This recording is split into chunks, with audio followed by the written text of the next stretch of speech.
Hello friend, स्वागत है आपके अपने चैनल स्टडी एकेडमी में। आज हम देखेंगे मैट्रिक फाइनल एग्जाम 2024 के नॉन हिंदी के काफी महत्वपूर्ण ऑब्जेक्टिव प्लस ऑब्जेक्टिव क्वेश्चन। अगर आप इस चैनल पे नए तो प्लीज चैनल को सब्सक्राइब कर दें और बेल आइकन को ऑल पे कर दें ताकि आने वाले वीडियो आप तक पहुंच सके। तो चलिए पहला क्वेश्चन देखते हैं। पहला क्वेश्चन कह रहा है तू जिंदा है तो कविता में हमारे कारवाओं को किसका इंतजार है। तो ये किसका इंतजार है? ए कर रहा है रास्ता, बी कर रहा है घर, सी कर रहा है मंजिल, डी कर रहा है माल। तो ये किसका इंतजार है? तो ये मंजिल का है, यानी सी नंबर बिल्कुल ही राइट आंसर हो जाएगा।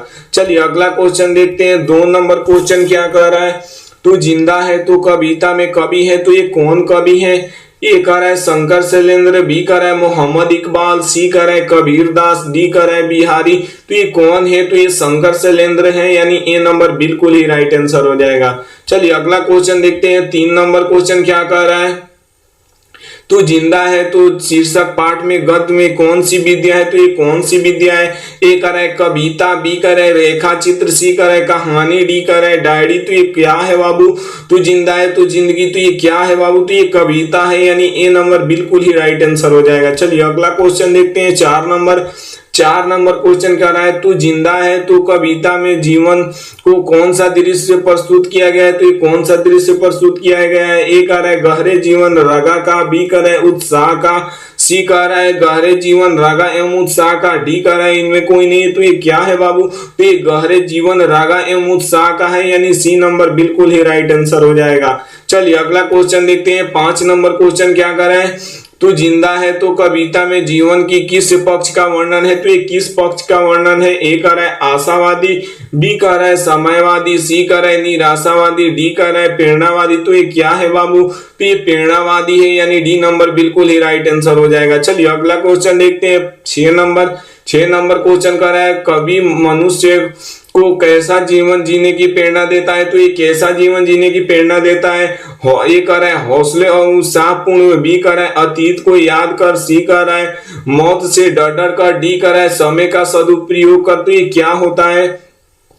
तो ये हौसलों एवं उत्साहपूर्ण होता है, यानी ए नंबर बिल्कुल ही राइट आंसर हो जाएगा। चलिए अगला क्वेश्चन देखते हैं। 7 नंबर क्वेश्चन कर रहा है कैसा व्यक्ति जिंदा माना जाता है। तो ये कैसा व्यक्ति जिंदा माना जाता है?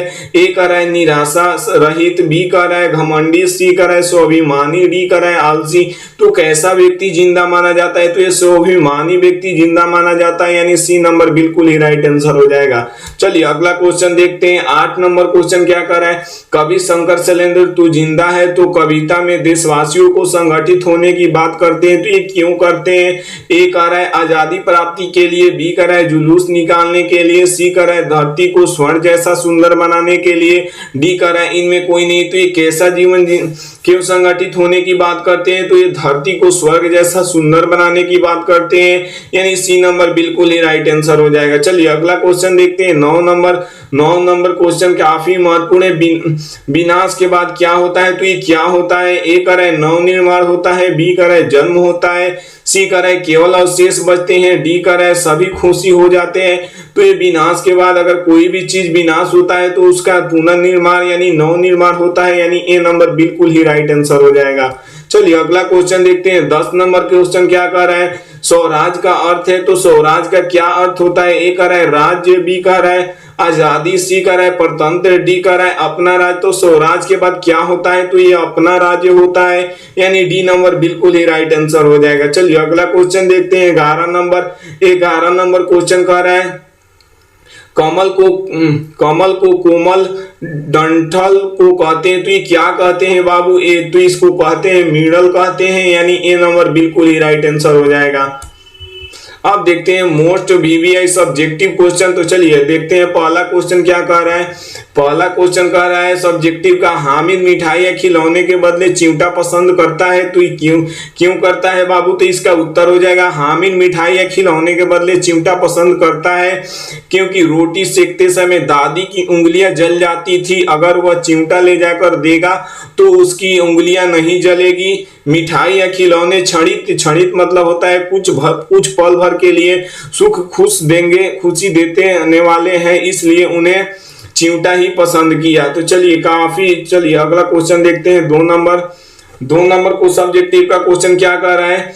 मेला जाने से पहले हामिद दादी से क्या कहता है? तो ये क्या कहता है बाबू?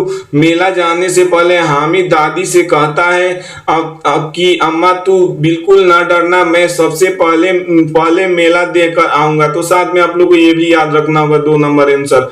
तीसरा देखते हैं सब्जेक्टिव का क्वेश्चन क्या कर रहा है। हामिद ने चिमटों को किन किन रूपों में उपयोग करने की बात कही है? तो ये किन किन रूपों में उपयोग करने की बात कही है?